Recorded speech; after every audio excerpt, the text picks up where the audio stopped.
It is Easter Monday, April the 6th, 2026. Good morning and welcome to the Morning Brief. I'm Kayode Okikulu. Well, it's the month of spring, and of course, as we're still in the Easter celebration where everything is coming to life. Welcome to your perfect morning starter. I am Bukola Koka. And I'm Jeffrey, who's on a happy Easter to all of us around the world, for those Christians who are celebrating and those who it's just a holiday. Enjoy the best of it, but we're right here to serve you the best way we can. Welcome. Welcome to the show. As you'll expect, Easter messages have been flying around from the president to the governors. But just to reiterate, the one by the Christian Association of Nigeria, CAN, which was signed by the president, Archbishop Daniel Oko, in commemoration, of course, of the day or the celebration itself. Started Good Friday, then we had Easter Sunday, of course. Now Easter Monday is here. And the message from CAN is quite simple. It says, Nigeria must rise. This is our moment. And CAN, in the second paragraph, talked about what people are feeling, saying across the country, people are weary. Families are anxious. Many do not feel safe. Others are struggling just to get by. And for some, hope has grown faint. But Easter tells us this is not the end. We do not have to remain where we are.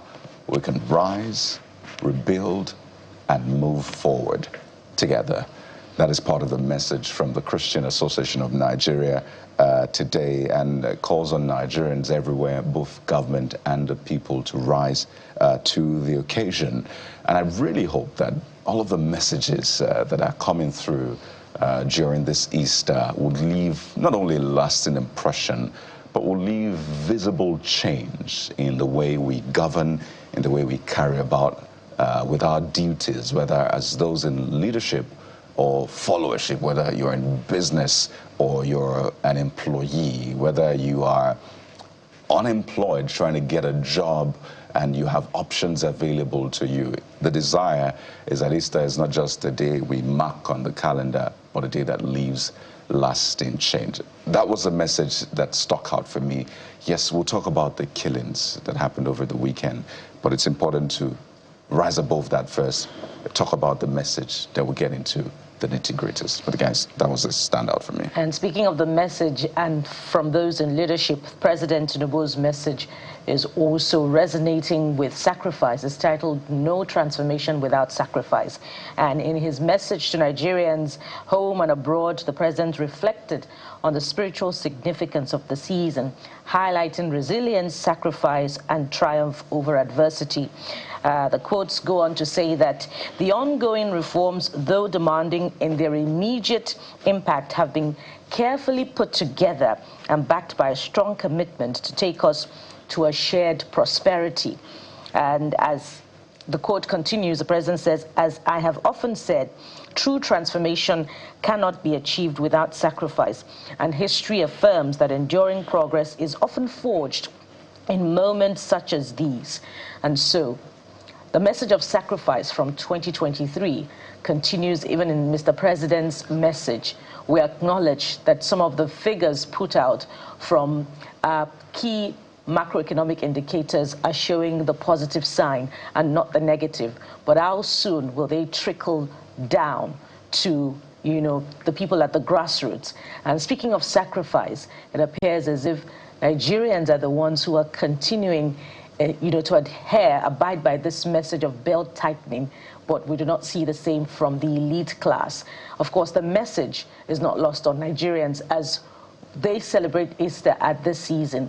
And if we're taking from the lessons of the symbol of this message, which is the Christian Messiah, who gave it all, who sacrificed his life, for the sins of mankind, for salvation. It is significant also to take on those lessons, borrow from those lessons in actual acts of sacrifice ourselves, from the elite and, of course, to the followership, shunning violence. Everyone has a choice. Some of us here on this side of the divide could have taken the wrong choice, but we decided to contribute our own quota significantly to nation building, so everyone can, borrow from that sacrifice in actual deeds of actions, going beyond our professions of faith. And so it is significant that we're straining to look for those examples from the elite class as well at this very critical time of celebration. I think Jesus was a clear example of what a man God could be. He was God on earth and he was also man. That is the mystery of his deity, for which we celebrate. That's why, for what man did, it took God himself to come, sacrifice himself, so that we can be redeemed. And he exemplified every phase of man. When he came to listening and learning, you saw him listen and learn. When he came to being absent from the scene, he was significantly absent from the scene. When it was time for him to show up, he showed up. Within the 3.5 years, he did what he did. Even in those moments, he showed his vulnerability, but submitted to the will of God, and he died and resurrected. All of this encompasses what Jesus represents for the Christian faith. And those are the lessons we could take, that life is in phases, and you must understand for every phase what is required of that phase. Some phases would demand significant level of sacrifice. Some is the time to celebrate triumph, depending on what phase it is. And this is not just to followership, but also to leadership. Kola and Kaida have mentioned about followership, but leadership are always quick to talk about followership. But there's a leadership that is about ultimate sacrifice. What Jesus did was sacrifice himself. So if we look at our country, Nigeria, how much of our leadership is sacrificing as much as they ask us to sacrifice? So that is the context. Guys, I can't take my mind away from 1985 into 86, when the structural adjustment program, all of those things had happened. Naira was equal to $1. Today, look at what it is. The same playbook of privatized assets, liberalized trade, so that you taper inflation and all the, what we call economic orthodoxy, to reset the economy. And after all of that, there's every leader comes up with an idea of how he wants to better Nigeria. But that idea, sadly, guys, is always premised on the people sacrificing. The leaders hardly sacrifice. Let this government and previous government tell me what exactly have they sacrificed for the Nigerian people. Let the presidency of President Bola Tinubu come and say, these are the major things that we have sacrificed as a leadership of our country that Nigerians must at least appreciate as citizens. Well, I don't know whether I'm seeing it or I'm just blindsided. I do not know. But we as a people will sacrifice a lot.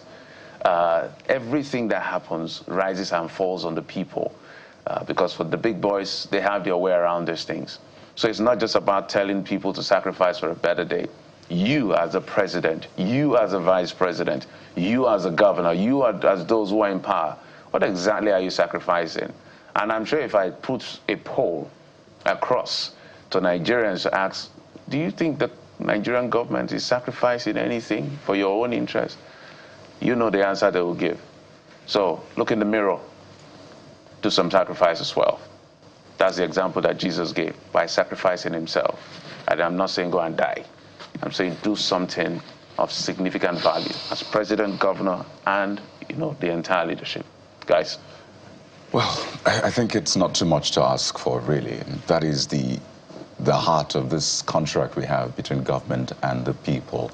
But what we've seen over time is that lives are sacrificed, people sacrifice their homes because they have to run as a result of attacks. Just this weekend, starting from Good Friday, Holy Saturday, Easter Sunday, we had a series of attacks. Plateau witnessed on Good Friday. We had attacks in Zamfara, Katsina, Borno, and of course, Benue.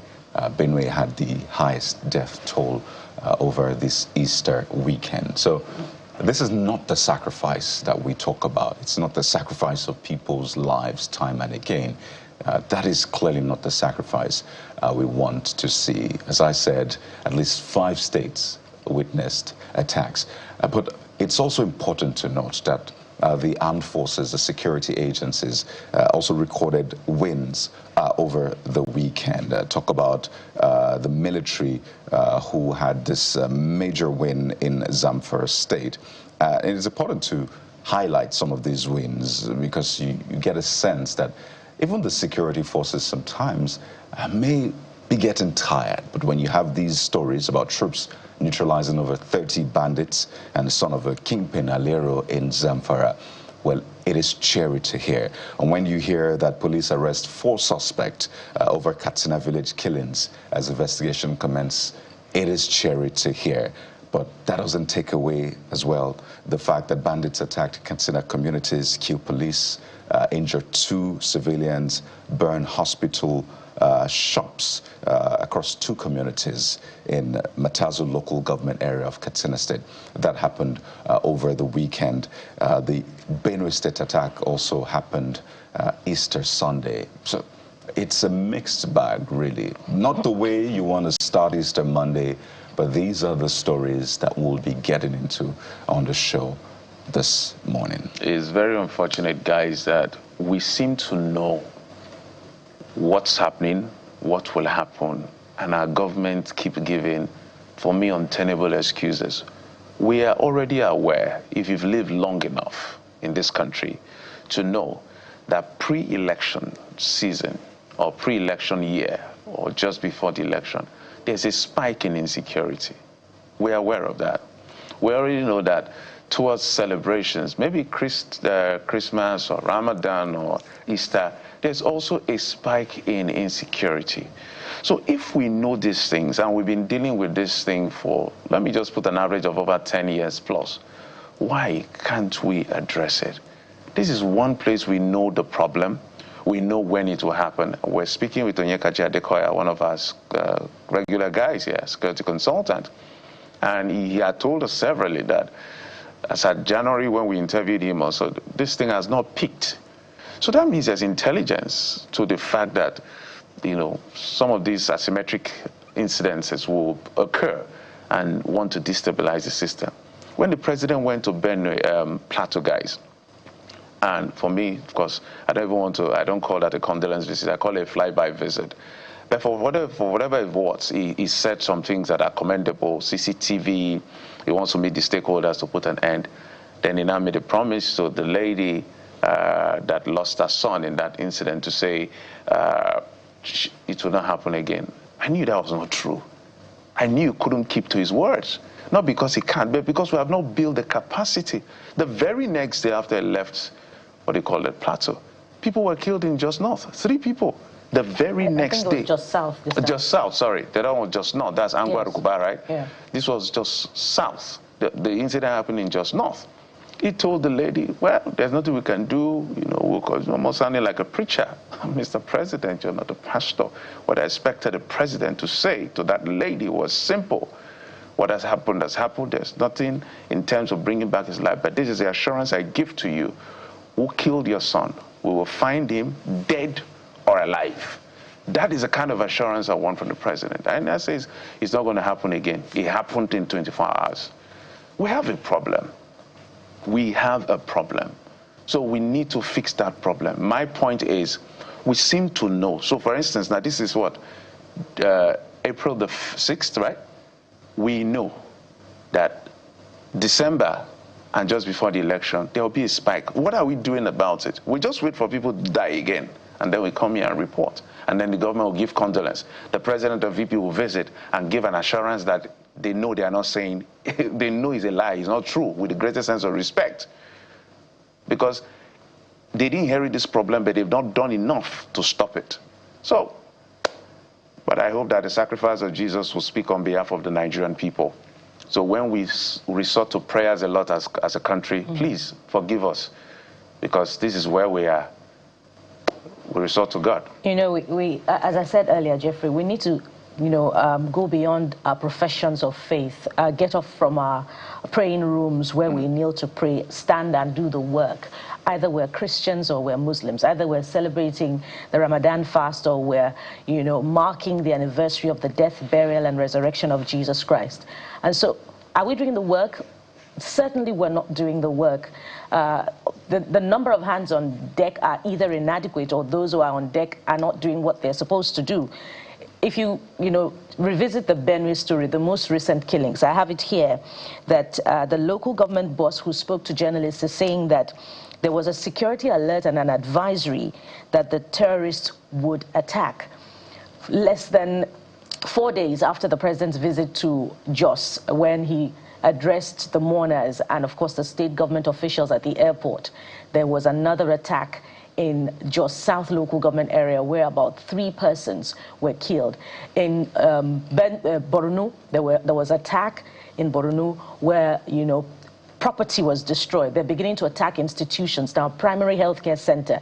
In Katsina, there was also another attack. Mark you, is the same Katsina where the state government spoke about the exchange, prisoner exchange in the justice system, where there was a bandits release, 70 bandits, and then they will get back those who have been kidnapped. Has that gone through? When scrutiny was brought to bear upon that story, the government became painfully silent about that story, and we haven't got anything so far. In Anguan Rukuba, after the Palm Sunday attack, we hear that one person who was in army uniform was arrested. What have we heard about that? What's happening to the Yelwata trial suspects? The last was in the month of March, where one suspect was said to have slumped in court, and that has delayed the trial. We're talking about suspects who allegedly killed more than 100 persons. And so we ask the APC-led government again, what is the value of human life under this administration? It doesn't matter at all whether or not it spikes during electioneering year ahead of 2027. It doesn't matter if it's not this administration that created this problem. This government was elected on the promise of capacity to solve not just security challenges, but other challenges across board.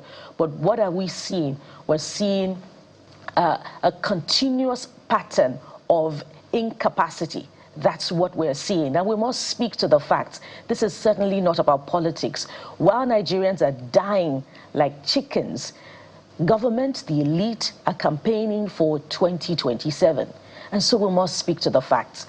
We're not following through with the lessons of whatever faith that we're professing. And if the administration is calling on Nigerians to adopt the mode of sacrifice, what about the leadership? There you go. So it's a two-way street, as they say. And we must add the attack in Kaduna State as well. Easter attack, I must add.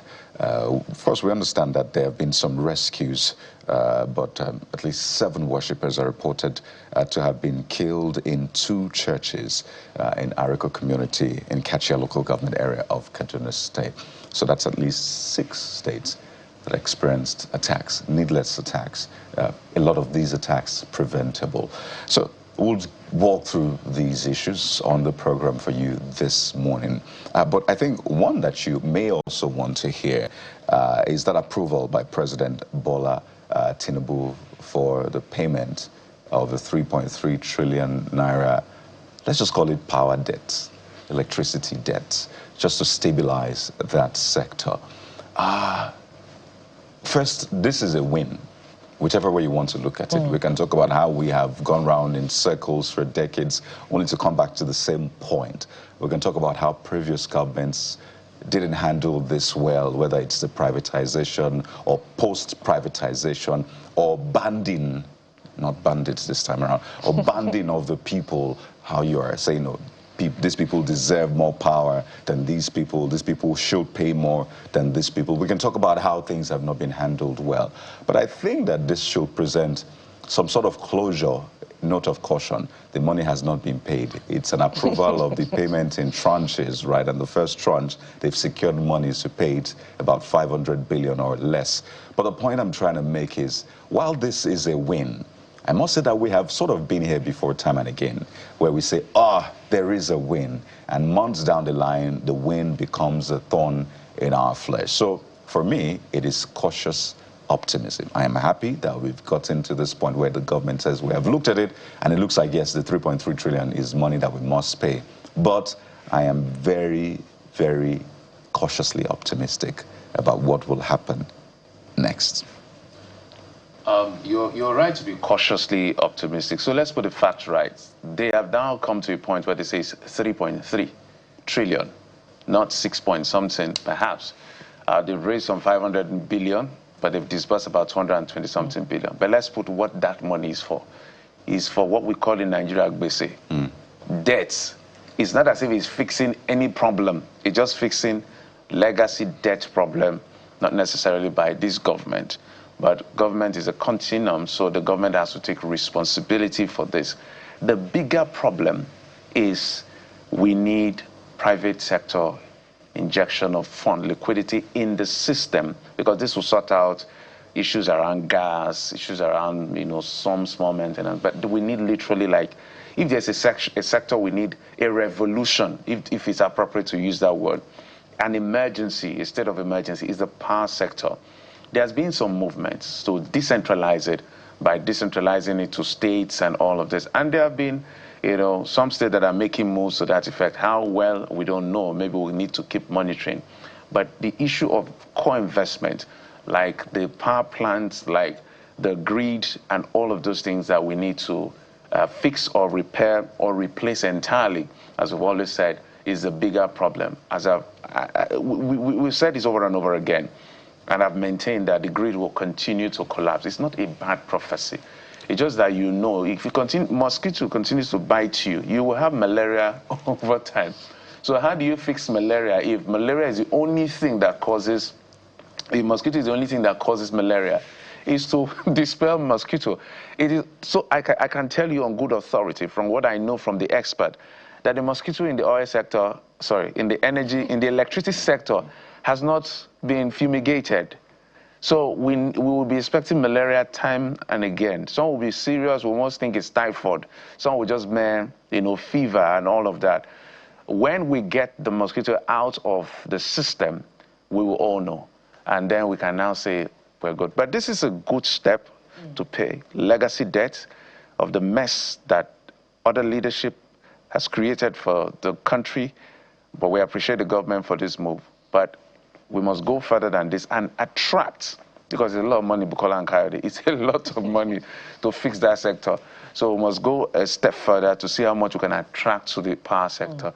If you don't fix the power sector, I don't care how fantastic your plan is. And the government knows. That's why I see them juggling ideas. If you don't fix power, you're not going anywhere with development. Just know that.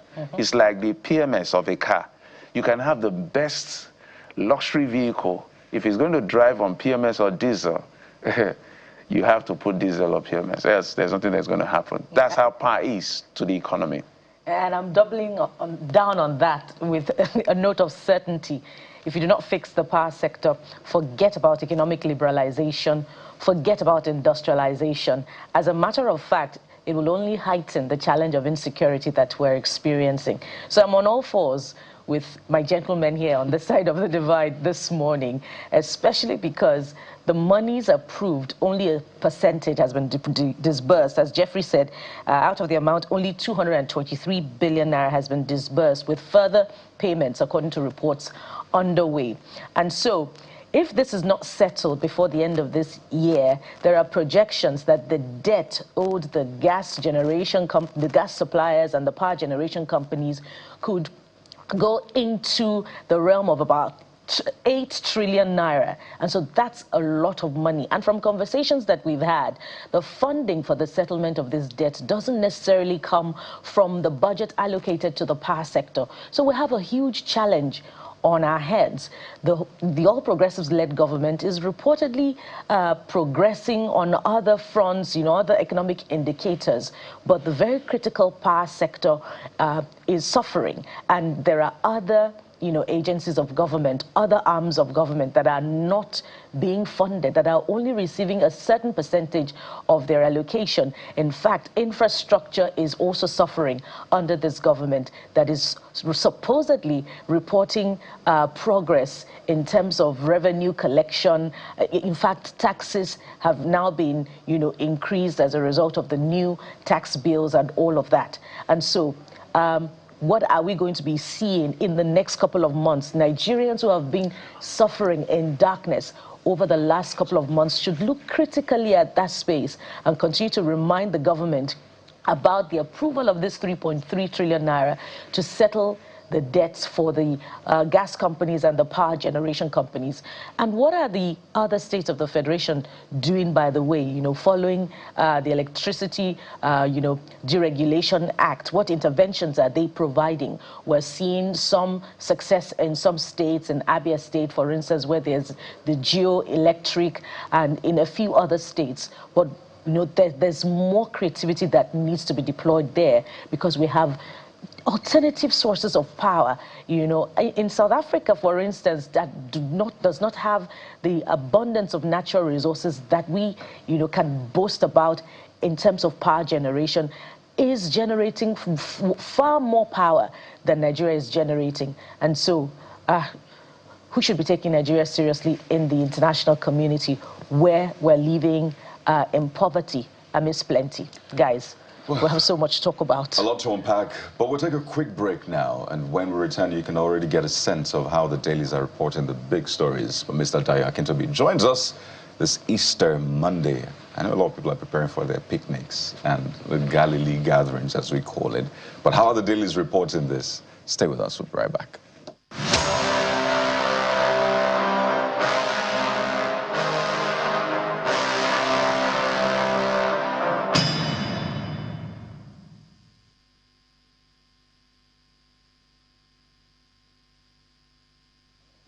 Welcome back. Let's bring in Mr. Dayo Akintobi. He's a public affairs analyst, journalist, joining us right here in our Lagos studio. Mr. Akintobi, great to see you on Easter Monday. Yeah. Happy Easter to you. Happy Easter to all Nigeria and to all Christian faithful across the world. Okay, let's get to the Guardian newspaper. That's where we'll start things from. Guardian, literally everybody's leading the same way, but let's stay with the Guardian newspaper. Bloody Easter in Benue, Kaduna, despite Tinubu's pledges. Page 6 read of the Guardian newspaper. You can see the faces of all the governors that have been affected one way or the other, from Plateau, Kaduna, Benue, the IGP, the president, of course, and the chief of defense staff. So, Mr. Akintobi, the president had done, I'm sorry, I will never call that a condolence visit, a condolence flyby, because the reason is that the incident happened on Sunday.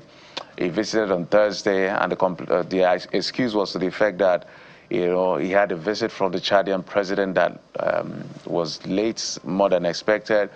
It came to Benue. They had to do it at the airport because the airport doesn't have, what do you call it now, lights or some aeronautical stuff to fly at night. So the president had to leave before it became too dark. For me, it's not a tenable excuse. You had 4 days to plan to visit. So anyway, but the most important thing is I made some promises, and some were great ideas like CCTV, and certain things we will never know what was because it's a security-related issue. But he now made a promise that I knew he could not keep. He promised that he will never allow it to happen again. I think that's when he was addressing the woman. A few, sadly, hours later, they struck again. So what do you make of this?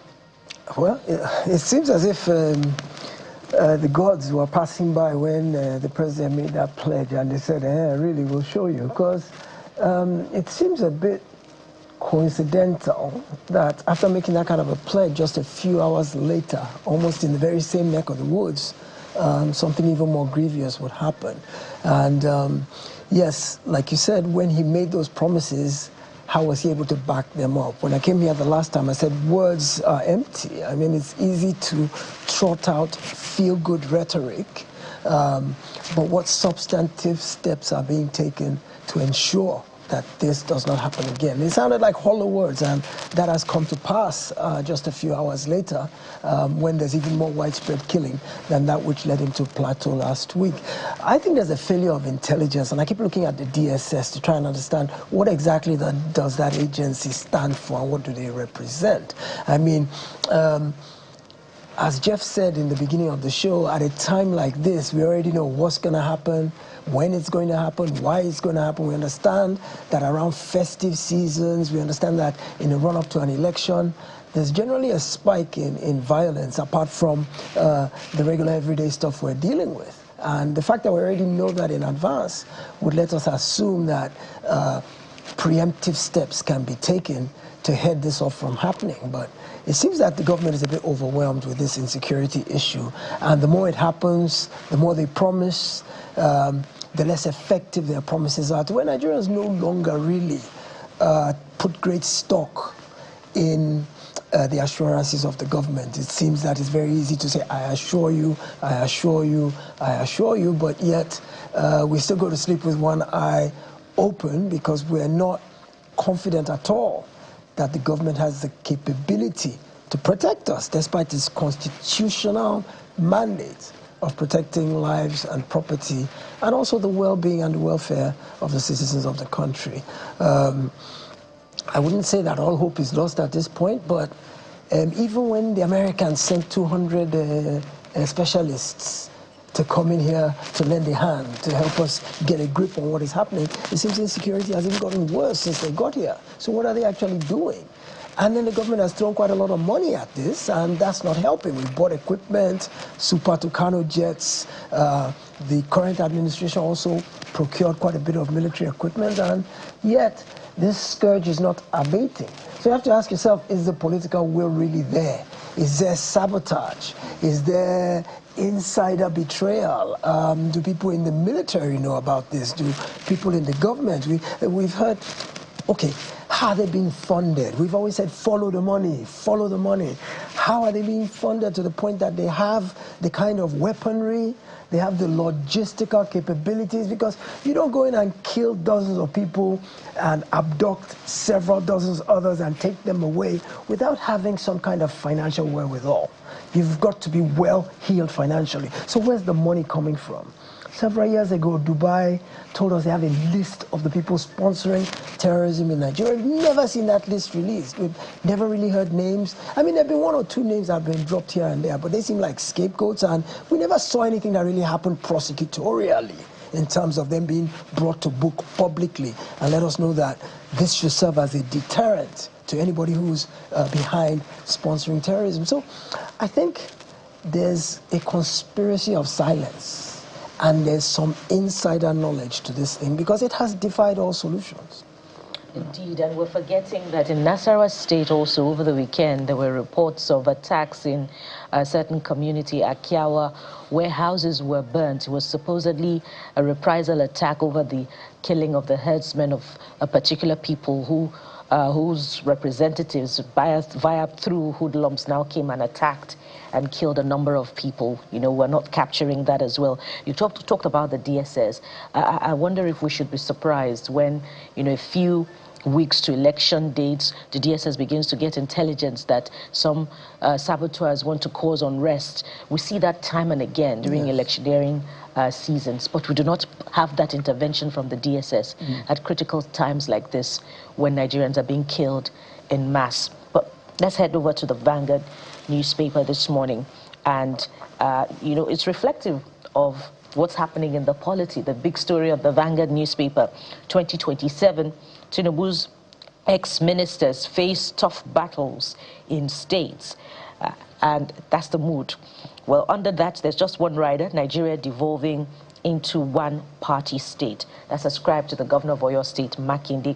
Of course, it's also part of the conversation, but this appears to be what is uppermost in the minds of the political elite at this time when Nigerians are being killed. Mr. Akintobi. Well, the APC is denying the fact that it has any overt intentions to manipulate its way into being the only party, not just the dominant party, but the only party. It says if all the other parties are in disarray, it's of their own making. I heard their public relations officer, or their spokesperson, saying that the ADC problem is self-inflicted, that they scored an own goal by themselves in terms of how they organize themselves. And so why should they not be blaming the APC or the party in power that they are the ones responsible for the disarray or the quagmire that the party currently finds itself in? And you look at situations in the PDP, you look at the Labour Party, and you ask yourself, other than the APC, what party is really properly structured and organized? Matter of fact, I heard the spokesperson say the other parties should appoint APC to come and manage their affairs because APC seems to be the only party that has got its act together. But, you know, I think that any true Democrat would abhor the notion of a one-party state, because a virile opposition is critical for a flourishing democracy. You look at even countries like the United Kingdom, where the opposition actually has a constitutional role. The head of the opposition sits there in parliament and actually engages with the prime minister, and they have a shadow cabinet where every single office in the administration has an opposition member dogging his or her tail. So opposition is critical, and if the party in power is that confident in the fact that it is well liked, it is loved, and the people are responding positively to its initiatives, which I guess we won't really know the mood of the country towards the party until 2027. Some people you listen to will say the APC has fallen out of favor with Nigerians. People are not happy with the current situation. If you listen to other people, they'll say, well, the reforms are starting to take effect and the party is doing well. So the jury is still out, and I guess the jury will decide in 2027.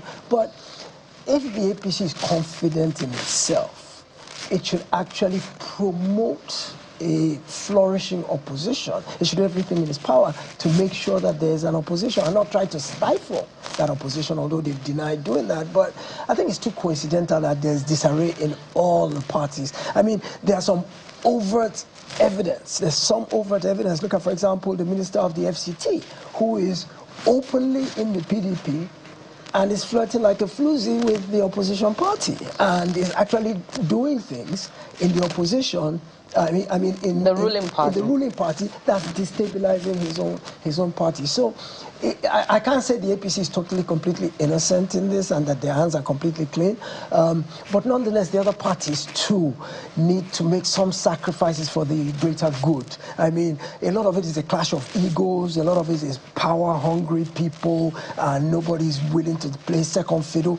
I already predicted from the beginning that the kind of juggernauts that are in the ADC, there will be a clash of egos because nobody's going to step back for anybody else. They have presidential ambitions. There's about 4 or 5 people in the ADC who want to be president.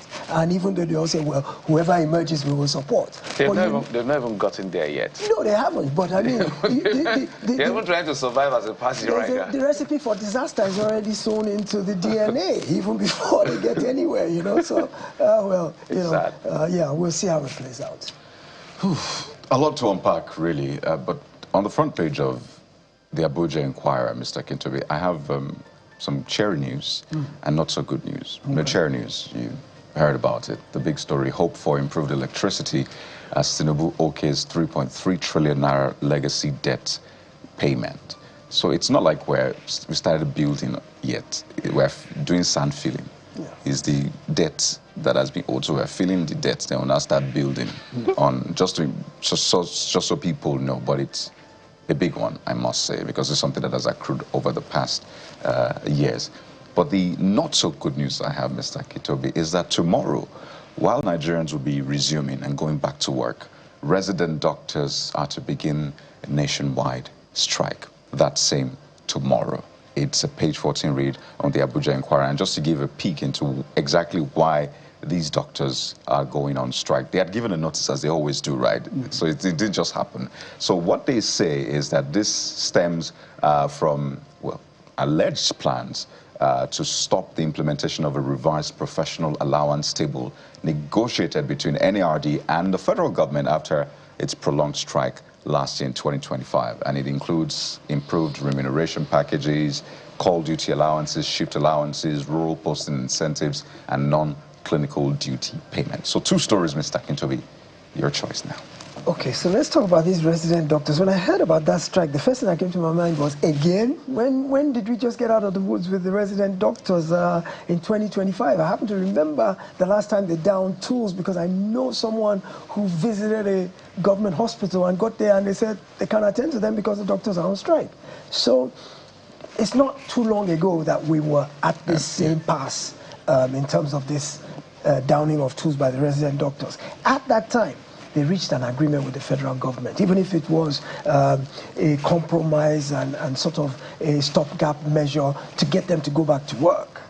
And it seems that the federal government reneged on its promises, and that's why they're all of a sudden saying now they're downing tools again. And this seems to be a recurring theme, whereby I think when these kind of things happen, not just with residents, doctors, but in terms of Labour Congress, ASU, when all these things happen, the government goes into panic mode and brings everybody to the table, makes promises it can't keep, and it doesn't intend to keep because it wants to head off the crisis at that moment before it spills over into public condemnation and restiveness.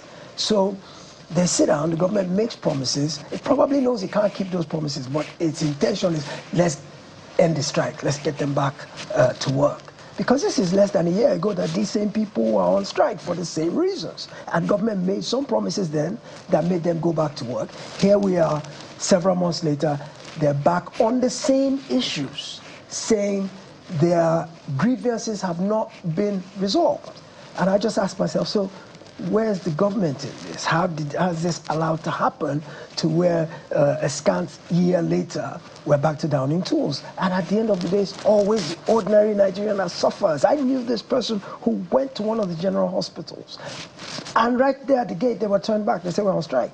A general hospital that's meant to save human lives. It goes to show that human life in Nigeria is not worth very much anymore. And essentially, those who are chartered to protect human lives and well-being have abdicated their responsibility. So you are responsible for your own life and well-being now.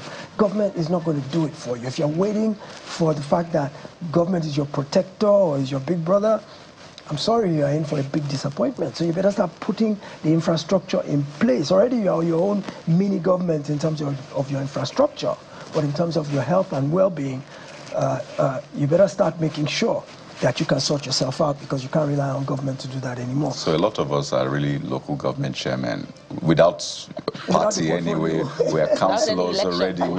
We're already doing these things. So why do we spend a lot of money conducting elections, a lot of money running the organs? I know it's not as simplistic as that, but it's just to note that we have 4 local government chairmen in the studio.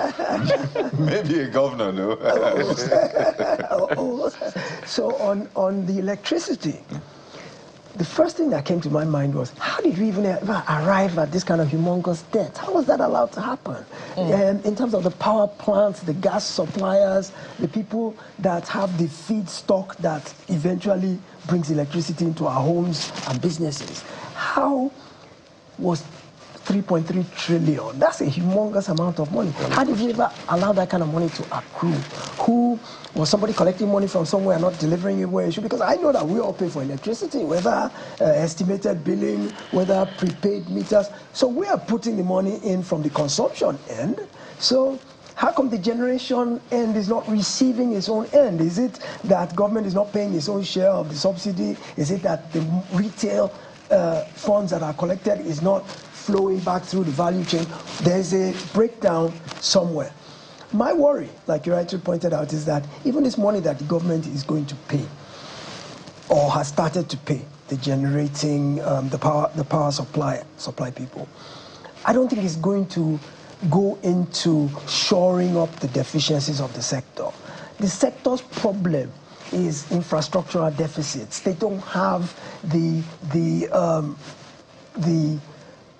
technology.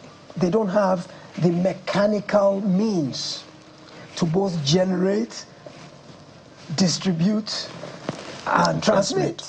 They don't have it. So it requires a major mega investment to upgrade the infrastructure.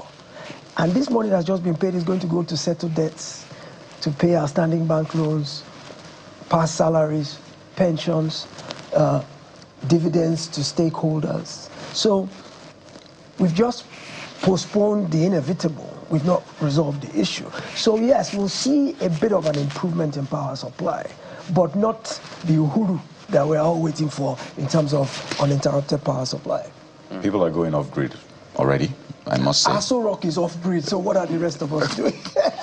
So I How hope dare any of us still want to stay on grid. So I grid. hope by the time they resolve all of this, they will not meet maybe half or less than half consumers in the market, because most of them are switching to off-grid now with lithium batteries now that have flooded the markets. People are getting, you know what, just bring 15 kilowatt hour battery. We'll find a way to pay for it. But this power situation I don't want to have anything to do with it again. So then they'll become redundant. All the better. The more independent we become of them, right, the less necessary they become. So it might be a good thing. Maybe we and should. does that leave more power for Nigerians?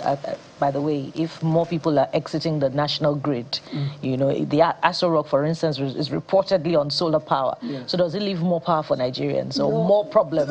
It doesn't leave more power because the power wasn't enough to begin with. So even if you remove a major user, what is left still isn't enough to go around anybody. So and it doesn't mean their infrastructure is better anyway.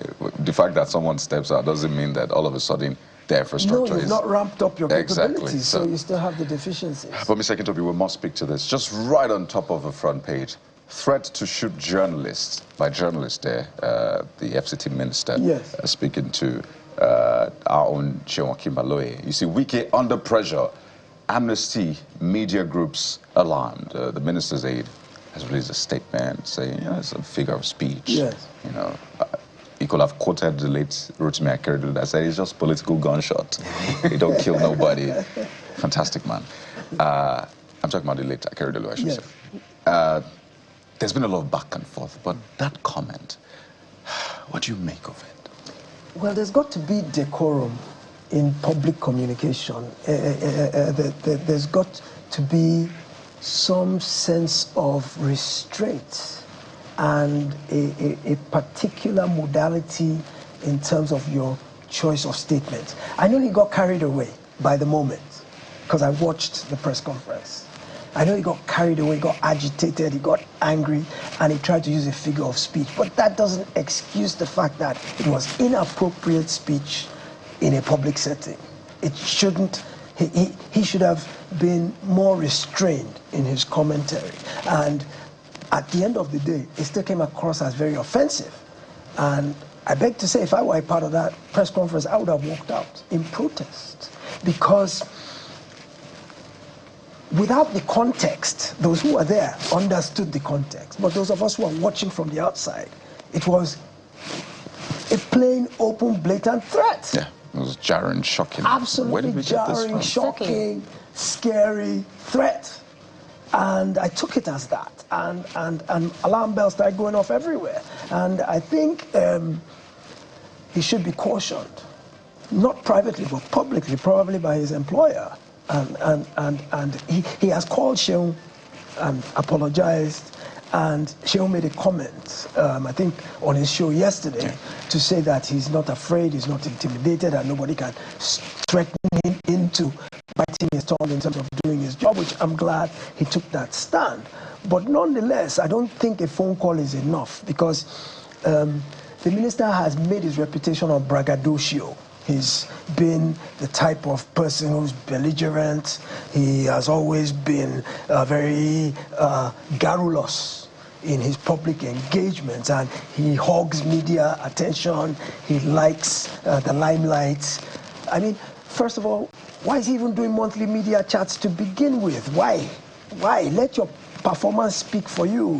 Why do you have to, if you are really performing, you don't have to trumpet your achievements. Why is he calling a media chat every month? That's unprecedented. I don't know anybody else who does it, and I don't know anybody else who's done it in the past. So that goes to show the fact that he wants to be seen, heard, and in that kind of situation, it's easy to fall prey to misspeak, which essentially is what happened. He got carried away. I don't think, in all honesty, that he has any intention, truthfully, to go and shoot anybody. I mean, he said, oh, if I could, I'd have jumped into the TV, broken the TV, and shot him. He didn't. I don't think he has any willful intention to do that. But we have to take his words at face value. That's what he said on national television. It doesn't speak well for a minister of the Federal Republic who is a representative of the administration and a servant of the people to say that kind of thing publicly. No, I think he went way overboard, and I think he should be called to account for it. He has his good part, but some of you are mincing words. It was a reckless and irresponsible statement to make. Absolutely. And these are part of his weaknesses that nobody has checked. Remember the incident with the military guy? Yes, you remember what he said? Yes. Shut up. Yes. All kinds of things. It's no different from what has happened There's something and called, he denied it later. Let's put it out there. Of course, he denied it, but he said it. We all saw we it. all know that that was a lie. he said what he said to Sean, and it left everything in very horrible, bad taste. I'm happy Sean has replied, and so there's no need to overflog the issue. But if this was other saner crime, he won't have a job the next day. No. He knows that.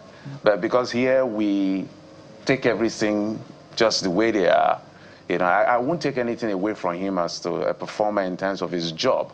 But when it comes to that communication, when he's either agitated or in his zone, at least these two instances show he needs to check it. He needs to check it so that this kind of reckless and irresponsible utterances that you need to start explaining. And I am not contented as a person. I don't know what is said to Sean, my colleague. Maybe he apologized, I don't know. So it's between them. But for those of us who are the generality of the public, what I would have expected him to say is to outrightly apologize. Publicly. And then say it's not in that context. But what I read from Larry, maybe I didn't read everything. I did not see he said, I'm sorry. Maybe I didn't see that. But that should never happen again. If it's some crimes, he may have been cancelled, he may have been fired, he may have been all of that. So all the good things he has done will just fly out of the window. But I think he has learned his lesson. I don't think he's going to make these kinds of mistakes again.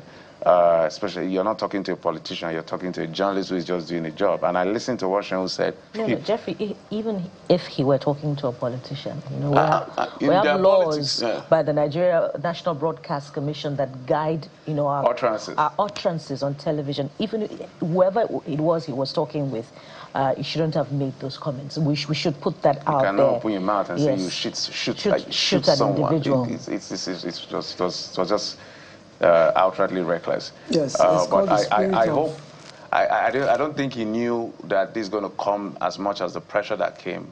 A lot of people came at him, media organizations and institute came at him, and that's why they had to perhaps respond to say, look, it's not what you guys meant. But, well, we'll leave that to them.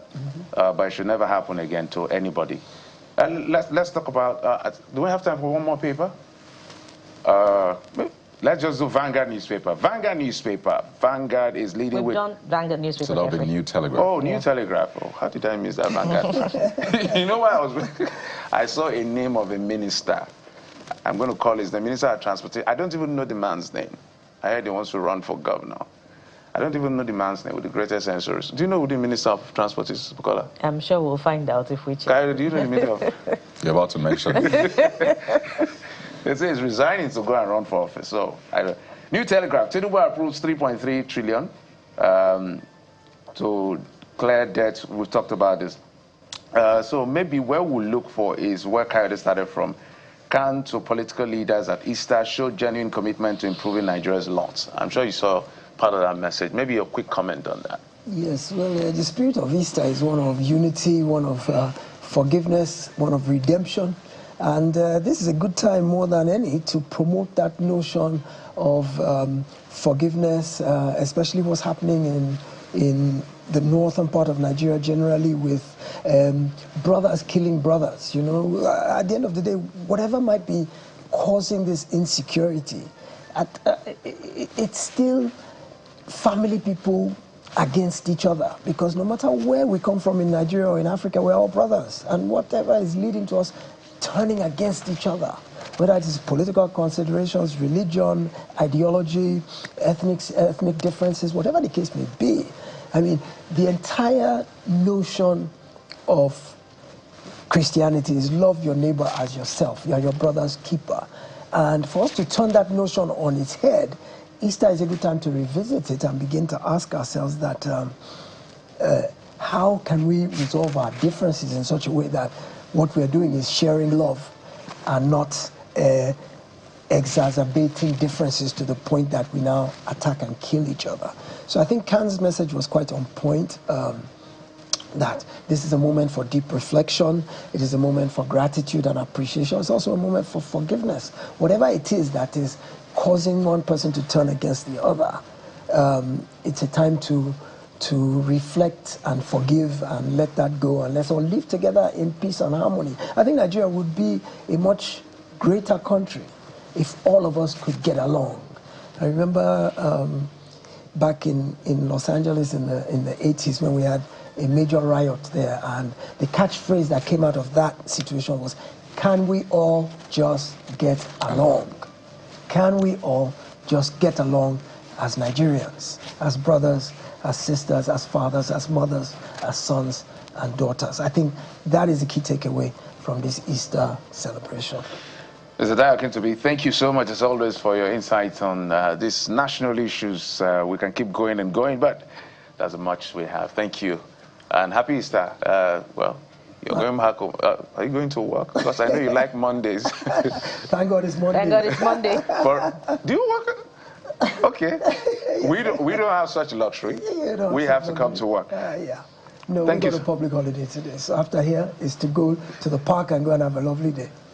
We wish we were like you. But we love our job. We'll just keep doing it. It's sacrifice for the nation. We'll take a break now. When we come back after this break, we'll bring you our first conversations. Stay with us.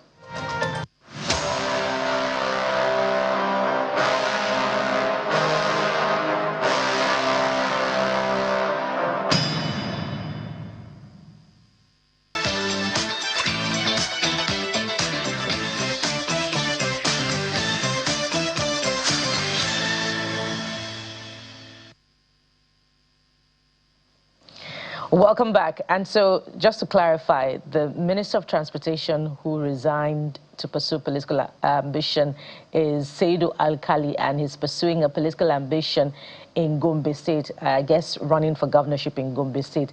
And now, as his resignation exceeded the electoral timeline, because that resignation ought to have come some days before, is the Independent National Electoral Commission watching that space to ensure compliance? Well, you have the answers to that already. Will there be more resignations? We do not know. But let's progress in our first conversation this morning, and we're taking a look at national security. Joining us now on the program is Mr. Dixon Osaje, is a security consultant and managing director, Debris Protection Services Limited. He joins us virtually this morning. Mr. Osaje, good morning and a happy Easter to you. You look very Easterly this morning, Mr. Osaje. I have to look good, man. It is Easter Day. Good morning, Bukola and your crew. Yes, it's good to see you. And so, but it was not a very good Easter for our brethren in the North Central particularly. So from Benue to Plateau, even in the Northwest, Kaduna, Katsina, there were attacks. In fact, in Nasarawa State also, we missed that out at the beginning of the program, there were attacks that saw the destruction of property and the killings of a number of people. What exactly is happening, Dr. Osaje? How worried does this get you?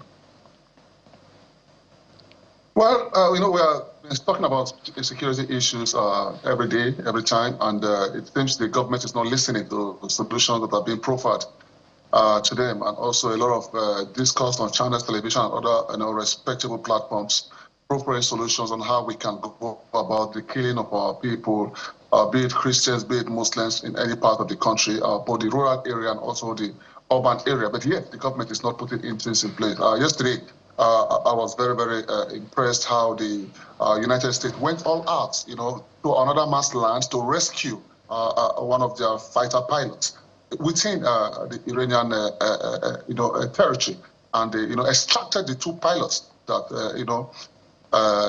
ejected from the fighter jet. And when I look at those incidents, I just strongly believe that our security,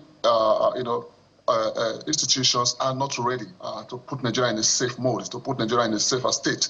Because I have said it many times, and I keep saying it, that security is achievable. You just need to have the appropriate strategy.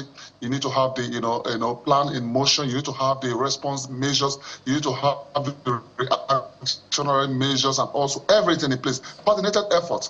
Not after the commission of crime. You see the governor of Benue State condemning the incident. As I speak now, I think it's lacking words to condemn futuristic incidents. Governor of other states condemning incidents. No, we don't need condemnation of incidents. All what we need is that you put insecurity design in place to ensure that this thing never happen. We've talked about intelligence on many occasions here on Channels Television, how you put your intelligence mechanism in motion. Like I understand that of Benue State, they got an alert that there will be, an attack within the community, and nothing was done. And after the commission of crime, you see our Inspector General of Police, our military leaders projecting security forces within that given area after the commission of crime. Bukola, that simply implies that we joke with security issues in this country. We don't have values for human lives in this country. We don't have respect for human lives, and we don't have, respect, for our religious people. You go to the church, you kill people. You go to the mosque, you kill people. And these same people, at the end of the day, the chief of defense staff will, permissibly say they can be their brothers and our sisters. They're not my brothers. They're not my sisters. My brother will not kill me. My sister will not kill me. Whoever killed by the sword should die by the sword. It's very clear. But we should also understand that if we don't have an effective measures in place to go after the commission of crime or before the commission of crime, this incident will keep on happening, and we will keep on living in a state of fear. And that's what is happening within these rural communities. Or people are living in a state of fear, and that is not supposed to be. Election is coming. Bukola, most of these governors, they are going to run on the matter of security. They're going to promise hell and hell that they're going to take care of security. They're going to assist the people. All hell will let loose after they win. And before you know anything, nothing is achieved from them. And they are very good in centralizing their problem, taking it to Abuja. Every governor must make use of the security vote given to them by the federal government. And any governor that cannot take care of his people should be shown the way out, not always centralizing their problem, waiting for the presidency to assist them. Have your security professionals on ground. Let them go around your state. Carry out what we call crime mapping analysis and also vulnerability analysis of all this crime-prone environment. Give it to the governor. The governor should go through it and say, okay, what do we do? Project reasonable intelligence measures in place so that you allow these criminals to labor in vain. That is what security is all about. Allow them to labor in vain, or do not allow them to labor at all. If they succeed in planning, don't allow them to succeed in executing. If they succeeded in executing, don't allow them to go to their comfort zone with our brothers and sisters as their, kidnap, merchants and, start demanding for ransom. This is a failure of governance. This is a failure of security, and also it's a failure of our national security strategy. Well, let's talk about effort. And, in talking about that, we cannot discountenance the president's recent visit to Plateau State for condolence with the victims. And after that, one of the measures, at least the one that was, mentioned publicly, is the installation of CCTV cameras. How far will that go, considering the fact that we have the security challenge in many other parts of the country, not just Plateau State? Was that order for the optics alone, or it's a welcome development from where you stand as a consultant? Well, for me, most people misunderstand what CCTV is all about. From security perspective, CCTV plays what we call psychological deterrence. Sometimes when a would-be criminal or a motivated offender understand that there's a CCTV camera operating in one or two locations, it tends to set back or lay back from his criminal plan. But it is also meant for post-mortem analysis after the commission of crime. You review the CCTV and check what went wrong, and also ensure that you put a strategy in place to ensure that it doesn't happen again. However, CCTV also plays another role whereby you monitor live incident, not just having the camera. I've seen a lot of people having CCTV camera, you just dump it somewhere after the commission of crime, they go and review and start sharing the video around. That's not what CCTV is meant for. It's meant for real-time monitoring. However, we will have CCTV in all our cities, which is supposed to be, because it's mandatory for every state, every government to have CCTV cameras in place to monitor their people and ensure that they go before they act. So if we have that in place, I say, well, that's a welcome development. But going to plant CCTV camera in the bushes, in the forest, where we have this criminal element? The answer is no. However, for us to achieve that, if we want to have CCTV within our community, we must also have to, marry it up with having what we call satellite imagery. Where are our satellites? Bukola, I can't find them. We can't have people come capture, kidnap 200 human beings, not animal, not chicken. You put them in a vehicle or in a bike or whatever means of transportation, take them to your zone without any response, 10 days, 20 days, 30 days, 1 month, 2 months, and these guys relax within our territorial space. It's a shame of governance. I don't think we are expected such kind of lay back in the area of security management. Security is achievable. If the security agents are listening, it's achievable. Have your plan in place. Don't just go after the commission of crime. Don't just project 500 officers, 1,000 officers after the commission of crime. No, it doesn't work that way. And that's why the CCTV program is a welcome development. However, we have 3 measures in place. We have the human component, which is very important. We have been using the human component in security. The soldiers, the police, the officers, and many all other governmental parastatals, and also we have the policies and procedures. If there's a commission of crime, for example, if there's a crime in progress, what does the national security strategy say? What is the expected of the governors? What is expected of the commissioner of police? Because you can't wait to communicate Abuja before you respond. So there must be a strategy in place for you to respond when there's a crime in progress, so that you don't lose a lot of Nigerian citizens while that crime in progress is active. That's what security is all about. Not after the commission of crime, you now send 500 policemen to go and waste our aviation diesel, waste our resources. That's a waste of resources. Don't allow crime to occur before you send in security officers. Go before the last. That is what security is all about, and that's why when the policing system was formed in 1772 by Sir Robert Peel, he said the only way you can measure the effectiveness of the policing system. When I say effectiveness of the policing system, I'm bringing in the army, navy, air force, the police, every other person. They are policing the state. The only way you can measure their effectiveness is the absence of crime. Now we have not experienced the absence of crime in Nigeria. We're experiencing existential threats, day in, day out criminal activities, and it seems as if we are helpless. I tell you, it's a shame, disturbing, and as well, we should start holding our political leaders accountable. And I tell you, the Nigerian citizens should start suing the government, sue the Ministry of Defense, for lack of protection. Because when we start suing these people, because you can't be a taxpayer and you are being killed like chicken, you are not well protected, you don't have the social contract in effect. No. It doesn't work that way.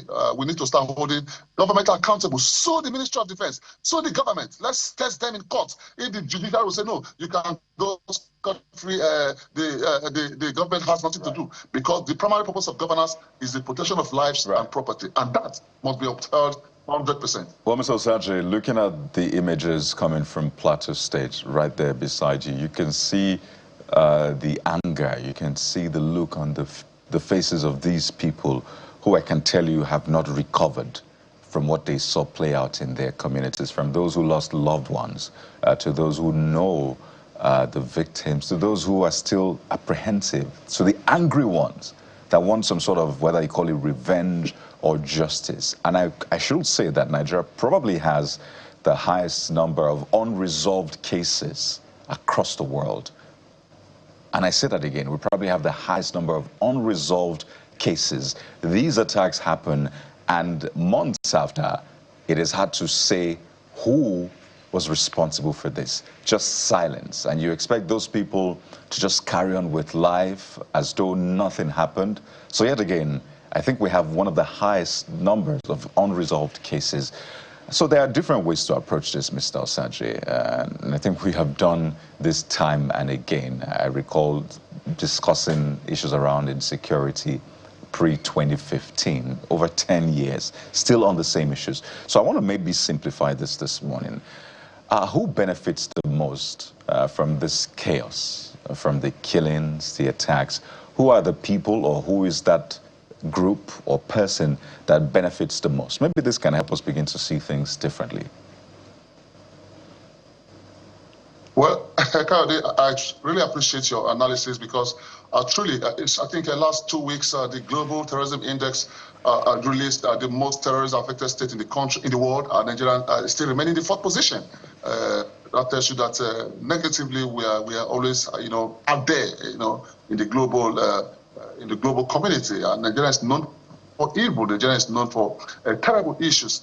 I'm not saying that we don't have good people across the world. We have great Nigerians. We have a lot of great people. Most of these criminal elements are giving Nigerians a form of negative perspective, And that's why we need to start looking at perception management. What people perceive about you matters a lot. Perception management is very essential. And that's why the Nigerian image, blessed day, it's declining. And when you go any part of the world and you bring out your international passport, the first thing that comes to the immigration officer's mind is cautionary mood.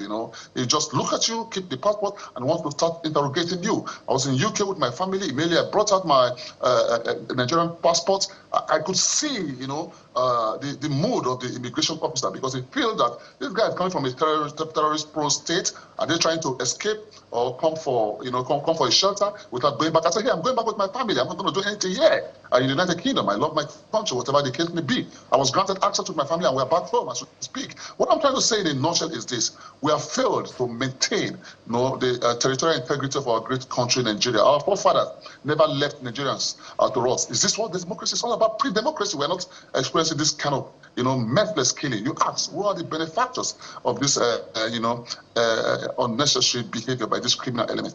No one is the benefactor, and the victor are the victims, and we must see them as victors. They are not victims, because if you think you can take or eliminate the life of any person in the disguise of religion, in the disguise of tribal brutality or ethnocentric brutality, I tell you, you are the loser. So for me, I tell you, the criminal elements are the losers, the victors are the victims, and that's how it is. And that's why the government needs to start looking at restorative justice. Most people go into crime because they were not restored, they were not,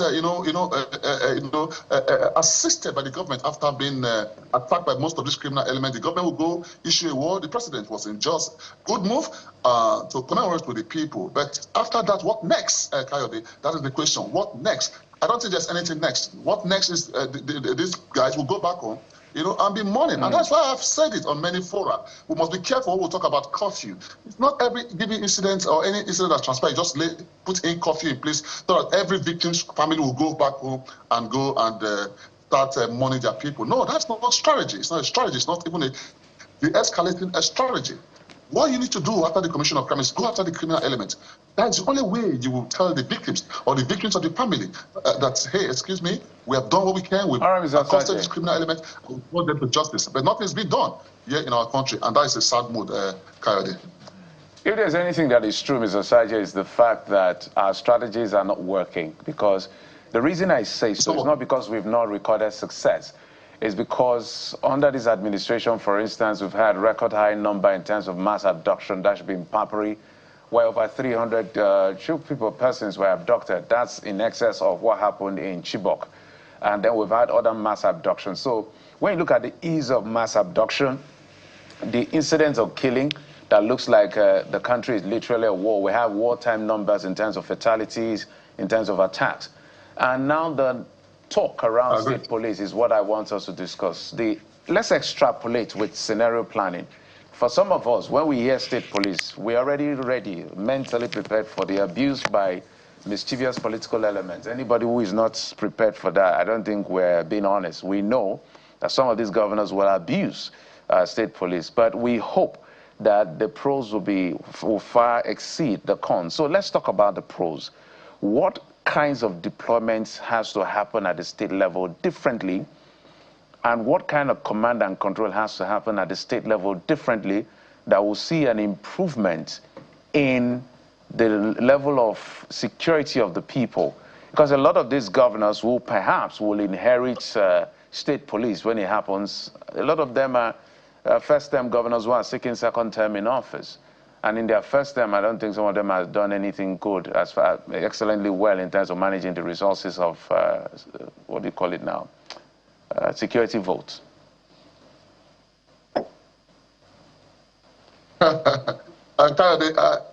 Geoffrey, your fears are also my fears. We are in Nigeria. We see what happens. We see what plays out within our policing system. We see how our policing police officers and men are being abused. I was coming from Abuja a few days ago, and I saw a politician trying to, fly out of Abuja, and a police inspector was holding his hand luggage. I said, wow, policing is good. What I'm trying to say is this: we need to understand the duties of policing. We need to understand their roles and engagement.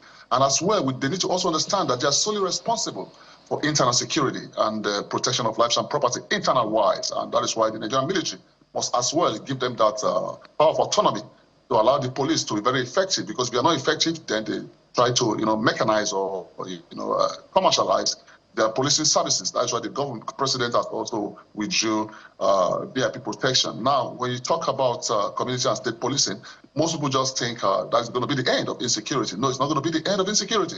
However, community policing and state policing is a form of philosophy of psychological operations whereby these people are close to the Nigerian citizens, because policing is very effective when you are close to the people. When you are close to the people, you get the intelligence you wanted from them. And when you get the intelligence, you work on the intelligence and also make use of it and ensure that you carry out, response measures to abort any would-be crimes or whatever the case may be. State policing, however, Geoffrey, is going to work. Community policing is going to work, but the fears, the fears is very, very clear. We need to have a board system whereby the governor cannot have that full power of autonomy to, elect the commissioners or elect their leaders. It's going to be a form of internal, operations whereby the board system will be able to, carry out an election or fetch or, elect one of their leaders, and that can be approved by this general police, because whatever the case may be, you have the state policing, you have the federal policing, the system, and also the community policing system. The IGP, the federal policing system, still oversee or be in charge of everybody, to be under the umbrella of the federal policing system. However, the state governor will also have, the powers to give them orders to carry out response measures or go after criminal elements, but not a form of, acclaim orders that is going to benefit him as a politician. We've seen politicians, governors abused our policing system. They're all on cameras. You have it on your clips on Channels television. So if we don't have effective measures in place to hold our leaders accountable for mismanagement of our policing system, I tell you, this issue will, migrate from federal policing system to state police system until we have a punishment measure and an effective board system that will not give the governor that power of autonomy to mismanage the community and state policing. Then it's going to be a welcome development. We wait for that structure to become a tangible reality in our security architecture, maybe in a few months, perhaps before the end of the year. But let's talk about how we got here. Recall the designation of Nigeria as a country of particular concern, the bombing of ISIL enclaves in Sokoto State, and subsequently we've heard reports about the arrival of U.S. officials in Nigeria to boost Nigeria's fight against insurgency and banditry, specifically to help Nigeria with her intelligence capabilities. How has that significantly upturned the results that we're expecting in the fight against insecurity? And if you disagree that it has assisted in any way, why are the results not coming? If you can do that in 90 seconds. Okay, Bukala, you see, we are in a hurry. After 16, 17 years, the Nigerian military and the Nigerian police were unable to nip the spirit of insecurity on the board. We are unable to bring Boko Haram and these guys to an end, and we're expecting magic from the U.S. Army within the next 6 months. I tell you, perhaps they are still coordinating with the Nigerian military, which I strongly believe. They are also gathering information. Before any commission of crime, even this criminal element, they carry out surveillance activities before the strike. And sometimes our military or security agents also carry out counter-surveillance to, post strike. So for me, I think the U.S. government or the U.S. boots on the ground and their security agents are on ground and they are still collecting evidence. Nigeria is sitting on 923,000 square kilometers, a very large country for that matter, so with a large landmark. So we have to be patient for them to be done with their surveillance activities, because after that surveillance activities, the next mode is going to, they might pass the information to Congress or whatever the case will be as they hate. This XYZ locations is the enemy suspected position. This is their enclave, this is their route, this is their, movement zone, and this is their belts. Then they will be able to, go after this criminal element and clear them out from their enclaves. Because first of all, if you don't go and clear them out from their, resting place, you will not be able to achieve security. So they need to give them time to carry out their surveillance activities. After collating the information from the surveillance equipment, then they'll be able to, strike. So we have to be patient and see what happens in the next 3-6 months. But I assure you that if these guys come on ground to support our military, Okola, there's going to be a very great difference. And the Nigerian military must also remember that they are the only, agency in this country that the Nigerian people are hoping on, and they must not fail off. They must go away from political practice and also ensure they are not being politicized in this war against terrorism. Then Nigeria will breathe again. Well, Mr. Sadi, I like your optimism. I only hope that in the next few months from now, I will not be reminding you that you said, just be patient, we'll get more results in terms of intelligence assistance from our U.S. partners. Mr. Dixon Osagie is the MD Debris Security Services, is also a security consultant who has brought his expertise to bear on this conversation. Thank you for your time. Thank you for having me. God bless Nigeria. God bless our military. Thank you.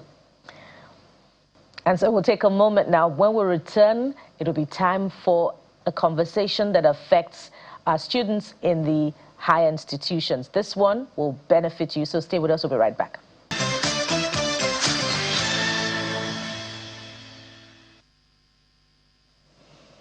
You're welcome back. Let's talk about nation building in the context of innovation, in the context of all of the raw materials that we have in terms of human resources, that brain power, the young people. So this conversation really is a departure from what we started with. This is about building our nation, Nigeria. And we have joining us on the program two, call them Amazons, amazing women. We have joining us Professor Folashade Ogunshola, the Vice Chancellor of the University of Lagos, right here in our Lagos studio. And right next to her, Miss Elsie Atifua, a resident representative, UNDP Nigeria. Good morning, madams. Welcome to the program. Thank you. Good morning. Good morning. I mean, seeing both of you on the show today, clearly it's something good. Yeah. So I'm sure our viewers are watching and say, okay, this is a conversation that we definitely want to speak to. And this is about Unipods, University Innovation Pods. As I said earlier on, yes, it's about innovation, but it's bigger than that. And I think Nigeria is the very first country to really own Unipod with 30 billion naira in terms of investment. So naturally, I want to get to the heart of this and start by asking, first off, what is this about, Unipod? And why is Nigeria making this investment right now? We can talk about a lot of things that we need to invest in. So why now? And honestly, I want both of you to start with your opening comments. So. All right. No, thank you very much to Channels for the invitation, to your chairman and to you anchors. Really, it's the first time I'm coming on the morning show, so I'm very excited. You're welcome. And to all our viewers who are watching us, thank you very much. Now, you asked a very fundamental question, why now? And let me start off by framing a bit of the context in terms of the world that we are in. It's a world of competition. It's a world where you have to create value. It's a world where we are seeing artificial intelligence, innovation, digital systems define how you grow, how you create value, how you become competitive. And Nigeria is responding to that moment. We are the giant of Africa, isn't it? So for Nigeria to position itself in a world that is changing, we need to invest in young people. Secondly, Nigeria is going through a lot of reforms now. You know the reforms, whether it's on energy reform, fiscal reforms. But to translate those reforms into jobs, into enterprises, we need to invest in young people and innovations. And this country has some of the largest demographic that we have in Africa. I think 1 out of every 4 by 2050 might be a Nigerian. 60% of our young people are below the age of below the age of 25. And they have the assets, they have the energy, they have the ideas, they have the talent, they have the Niger spirit. But sometimes what we're lacking is a system that helps to connect all these ideas. And so the Unipod simply is one that unlocks the opportunities for young people. It is the turning universities as platforms for engines of growth, platforms for innovation. So you get into a space in Unipod, Professor Shade is here, where you're able to take your idea into a prototype. You have machines to work with. You're able to take your prototypes into industries. You're able to take your industries, into commercialization. So we're trying to use the investors as a platform really to create jobs, startups. And it's great because Nigeria is drawing great inspiration through a Pan-African initiative we call Timbuktu, which is supporting Unipods across board. The government is leveraging and investing 30 billion naira, which is not small, into this. And so, University of Lagos is the first to go on artificial intelligence, but we also have a mining Unipod, for example, in Nasarawa, which will leverage our resources when it comes to, minerals. We have one also on agri-tech in Benue, and so on and so forth. And the idea is that beyond the first set of 7 that is being launched this month and next month, we are going to scale through Support Protect Fund. And so in sum, the Unipods give us an opportunity to create the pathway for jobs, for opportunities, for pushing the national transformation agenda and to positioning Nigeria not only here in Africa, but also globally. Interesting point you make, situating this and helping us understand the context. So, Prof, I'll naturally come to you. Yes. What does this moment mean for Nigerian universities? Wow, I think this is what you would call a pivotal moment in history. We've been building up to it, and I think this will accelerate that, the momentum. Let me take us back a few years, maybe about 20 years ago, or maybe a little longer. Yeah, about 20 years ago. Banks started doing interviews. Someone comes out with the first class, interviews are done. It told us something was wrong because it meant we were going out of sync. And that going out of sync continued to increase, partly because we had challenges with the university system. A few years ago in University of Lagos, maybe about 10 years ago, it became very clear to us we had to change direction. So we started trying to add skills to what students were learning. Of course, it's a learning curve. We really didn't have, we all have all the problems, but we believe it's beyond problems. And so we started working to ensure that there were skills attached to what students were learning. And we started investing in innovation hubs. So if you come to the campus, we have like about 6 to 10 innovation hubs now, both creatives and technology. But AI happened, and we needed something that would bridge all these.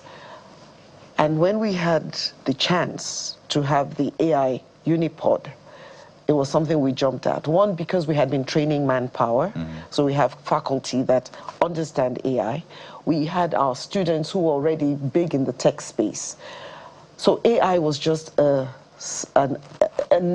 leg up, not even just a giant leg up. So having that Unipod there then gave us the chance to translate our theories to practice, to have our students have hands-on capabilities, for our faculty to also do more, because the more you do, the more you train, and also for us to engage better with industry. So from where we sit, this AI Unipod is a dream come true. It's also a step that allows us to do a lot more, not just for student training, but for national development. Because I don't see how Nigeria will develop without our young people. We have a very vibrant young set of people. We also have a lot of industry that already come to, to take from our young people their tech savviness. So being able to intentionally and properly structure that learning, because a lot of it's done from internet, here and there, I think will take us far. We also developed a lot of infrastructure for taking research to market, but they're all in, baby steps and bits and pieces. So working with UNDP brings a cohesion that I think in the next 3-5 years, we will see the impact in a bigger way than you would expect, because a lot is already happening. We just needed something that would bring it all together. And I think working with UNDP will do that for us. I've been looking at some numbers here and some focus areas, and let me come to you, madam. And my question has to do with why these. So we look at what is called the sector focus centers of excellence, and I can see that for Lagos we have fintech and digital finance innovation, Kigali Health Tech, Life, Dakar. I can go on and on. I don't know whether I would be right to say that fintech, for instance, is getting near saturation. I may be wrong in terms of the Nigerian ecosystem of technology. So why doubling down on something that has made progress? Or is this just a specific focus area? There are other minor areas that you want to expand to, if you get my drift, ma. You mean on the AI?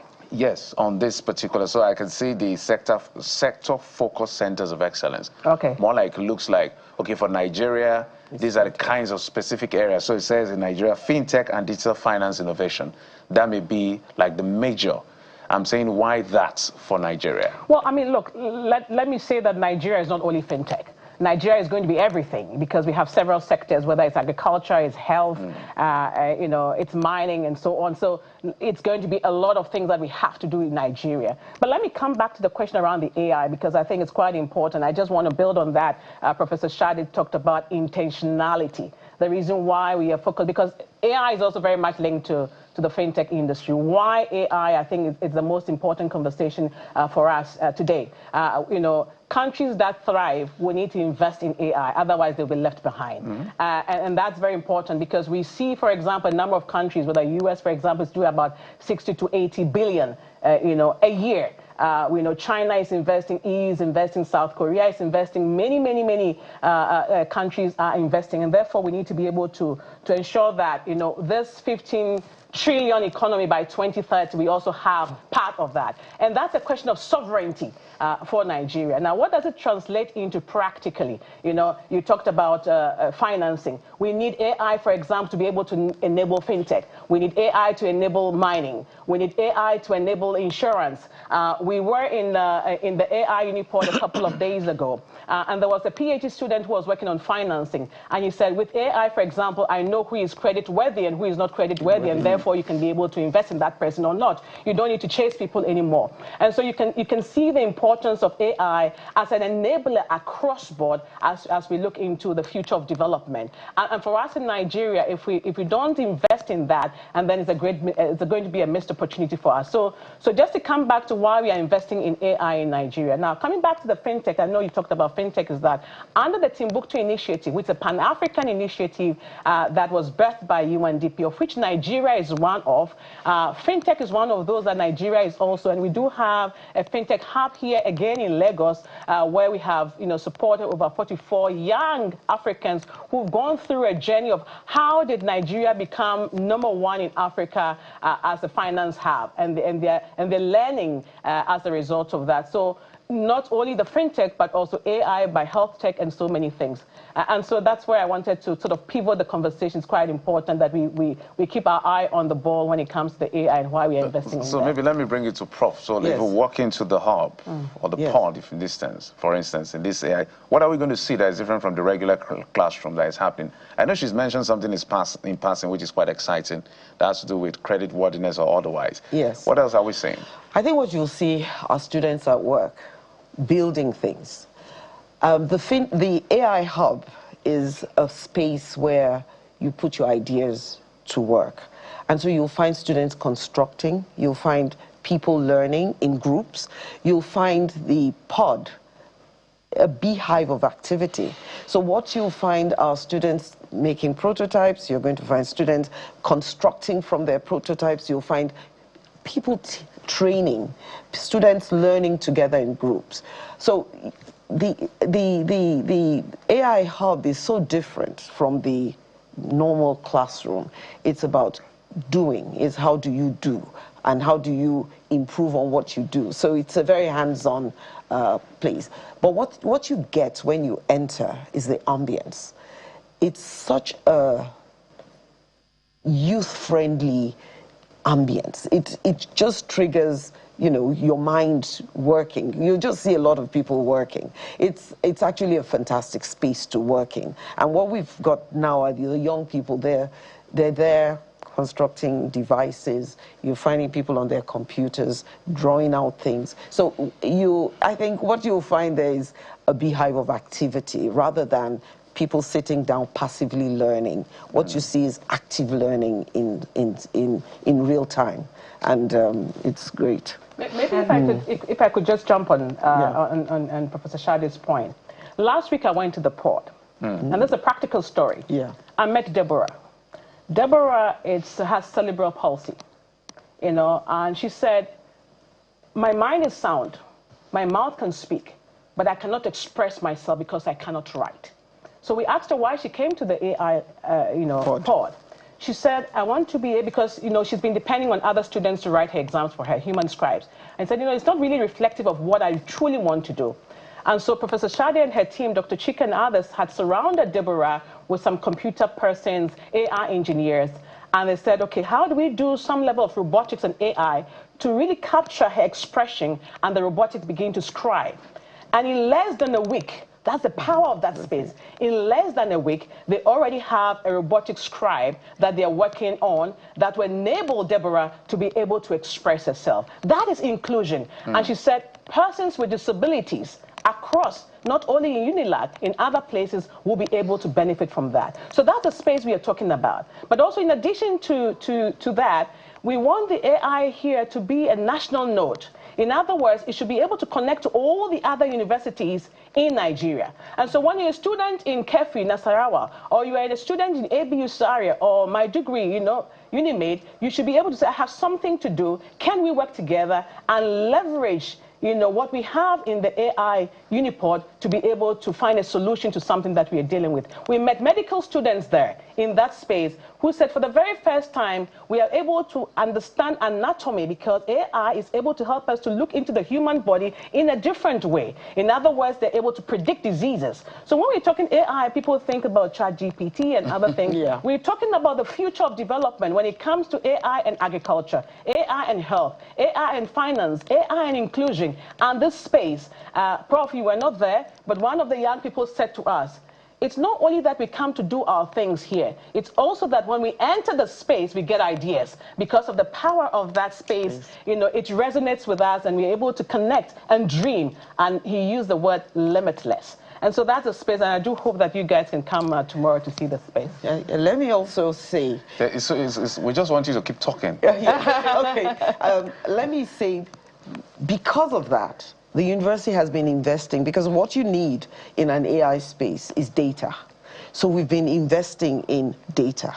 We've been investing in energy, because you can't have an AI. And part of why we have the AI node in the University of Lagos is because those are investments we've made over time. And so right now, data science, and we're particularly particular that the data in the AI space is African, has African data. There's just too much, the bias there is not, the story's there, or should I say the data is there, is not ours. And so our stories are being told by other people. So data, African data is something that we want. And part of what we've got out of that is that we've got one of our students who came up with Yan GPT, which is GPT in for African languages, so things like that. We have changing text from English to African, smart spaces that respond to our accent. All these things are coming out from students. We've just got a student who's developed how, thank God for faculty, how we can, assess exam papers, essay questions, not just, and so all these little things are coming out, things that respond to, we're taking data sets from ourselves, because AI right now is not African. So we need to make sure that what we need is there, and that's one of the things we're investing in. So data science has come up, and so in the back end, we're developing programs that would enable that. And the reason why the AI node works here is that we've been building faculty for AI, partnering with MIT, partnering with universities abroad that already have the capability. So in the last 2 years, we've trained over 14,000 people on AI, and they come to the... In UNILAG? In UNILAG, yes. We have about, we have about, some of our hubs, over 20 AI startups have come out of the University of Lagos. And the beauty of the AI is because, as you said, cross-cutting. Wow. It's AI and health, AI and a Greek, AI and so we are the natural space to influence the country. So we're looking forward to doing more. And that's exciting on many levels. I was going to ask why UNILAG, but you've already begun to speak to that. And I'm proud because I'm a UNILAG product as well myself. And beyond the aiding learning ability of AI. I can also tell from what you have told us, Madam Atefua, that it is also connecting institutions across the country. So let's talk about the potential for the students who are coming out now for, we often talk about connecting the town and the gown. So what are the outcomes and the opportunities, for engagement and for, for startups, for building from ground up, not just going to the job market from this program? I think that's ideally for you. Yes, I chime in as well. Yeah. Yes. One of the things we're working through at Unilag is that our students have to be, one, either job creators or very fit for purpose. In other words, you have to be valuable. So by the time they're coming out with the AI support, including other things that we're doing at the university, we're bringing in industry to work with us. We're bringing in industry to co-create curricula. We're bringing in industry and to help to give us the problems that they have so that we can solve them. The students are already one, job ready, but more importantly, they're creating enterprise, they're creating devices, they're creating the ability to be their own, to be job creators themselves. And in addition to the AI pod, we have what we call the Entrepreneurship Center, where we're working massively with industry. The idea is to teach them business skills, because it's one thing to have a product, it's another thing to know how to run a business. So combining those two together, where we believe that University of Lagos will be the place to be in terms of job creation. And I know that about 4 or 5 years ago, Forbes named us the most, I think the third most innovative university in Africa. So I think that's something that we're working on closely to ensure that our students are. Yeah, let me just chime in a bit and to thank the government of Nigeria for the leadership, because what we are talking about is really government-led, is government finance and partnership enabled. We generate, I think, correct me if I'm wrong, about 2 million people coming to the job market every year. The public sector will not be able to absorb all of them, which means that we must use the university as places where we are already creating jobs and startups and opportunity, turning potential into productivity, learning into earning. And so we are hopeful that with the sort of investment that is coming in, already the startups, starts, coming up and thriving. Last week, so we were here with the Minister for Education, Mr. Lauser, who held a student venture grant ceremony, and we were here. 30,000 young university students applied for the venture grant. 30,000. You can understand the hunger and the opportunities and the potential that is already there. Like I said, what is missing sometimes is how we connect the opportunity, to the assets that enable them to thrive, whether it's on finance, whether it's on policy, whether it's on capital, whether it's on grant. And I think what we are hoping to do with the university spaces in partnership with the government, with the universities, with Tech Fund and others, is to ensure that that connection is that enabling is facilitated, and that the young Nigerian student can thrive. But beyond the university students, we're also looking at communities. What if somebody is not a university student, but in the neighborhood here, we have a young person who is already doing something interesting? They can also partner with the university to be able to take their innovation a notch higher. And sorry, let me just take something on that. One of the things that's coming out of this is, as we do the industry students, industry faculty, we're creating jobs. It does mean that if we're going to succeed, then we have to do government university engagement. Because some of the things that are missing are the policies and that drive it to the last mile. So it's one thing to develop something. It's one thing, then it's another thing to have all the policies that allow finance for young people. So there's a lot of work for government, and we're really pleased that government is really interested in this, because there is no country that has developed by ignoring its universities. And it's such a pleasure to see, the increasing understanding from government that universities matter to national development. That's where we develop our manpower. And if we don't determine where we want to go, what kind of manpower we're looking for, what kind of mindsets, because again with AI, one thing that's clear is that we cannot teach the young people everything they need to know. What we can do is develop the mind that can ask the right questions and connect the dots. And so that's what we're working on. So when we talk of entrepreneurship, innovation, we're allowing their minds to grow. We're allowing their minds to soar. And our job is to facilitate that. But when we've done that, we have to, the extra job for us as university administrators is also how do we engage government to ensure that the right policies are there to ensure these things are nurtured and grow. And working with government, working with international organizations like the UN, then we can have a real advocacy so that we're all working together. And it's great that government is on board here. So it reduces our work. So it's now how do we get all the things we need. So the elements are beginning to come together. Right. And I think that's really great. It's great to hear. I imagine for other universities listening right now, they're thinking, wait a minute, what's going on? When are we going to get a slice of this pie? Yes, Unilag got that Forbes recognition for third most successful university in educating entrepreneurs in Africa. In Africa. So we understand where Unilag is. In fact, it's in Lagos. But there's University of Ibadan. There is, Jeffrey?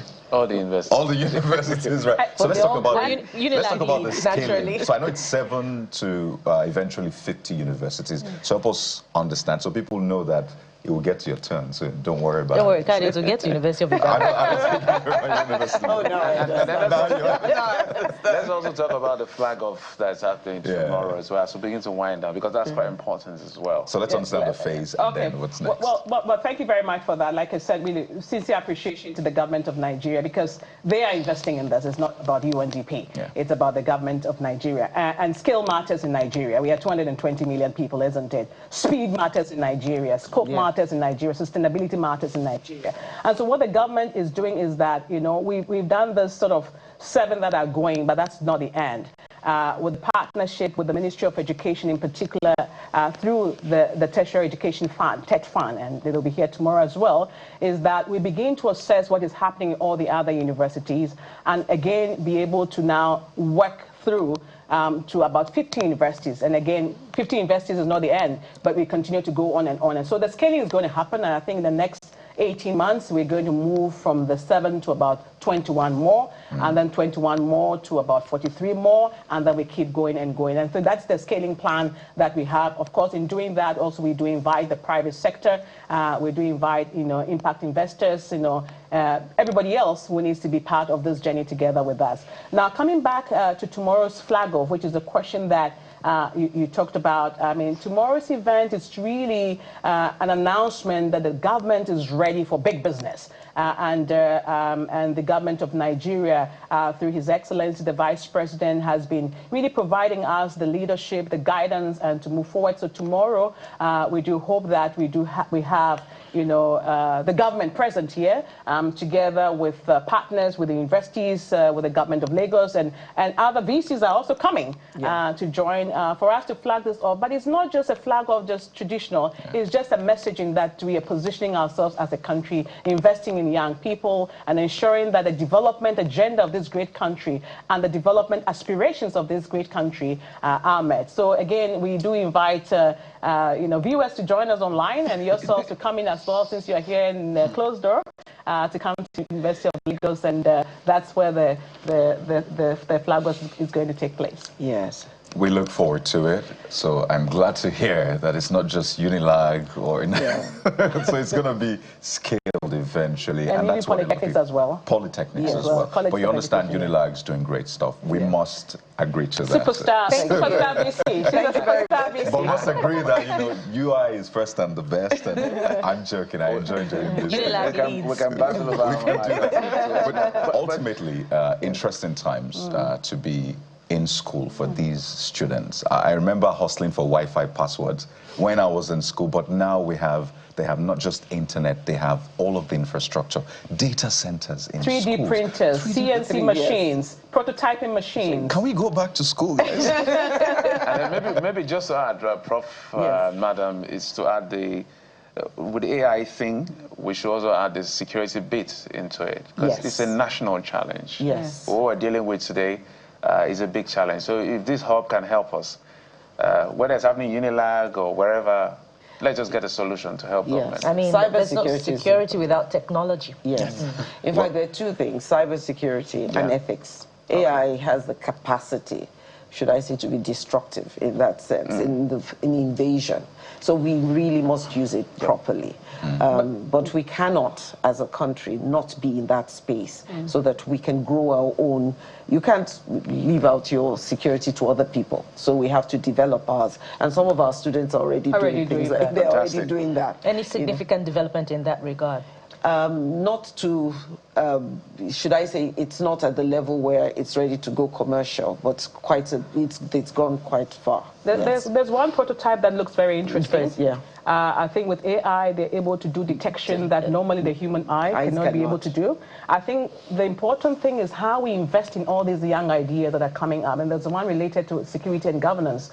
And that's a very important one. I do hope that, we're going to have a marketplace tomorrow as well, where we'll have maybe about 50 or so exhibitors on different things. And I think this is where the conversation happens, and that should spark interest in yourselves and any other person that comes just to geofocus it so that maybe the part that are being bitten by insecurity, like the northern part, can geofocus that. And it will help us.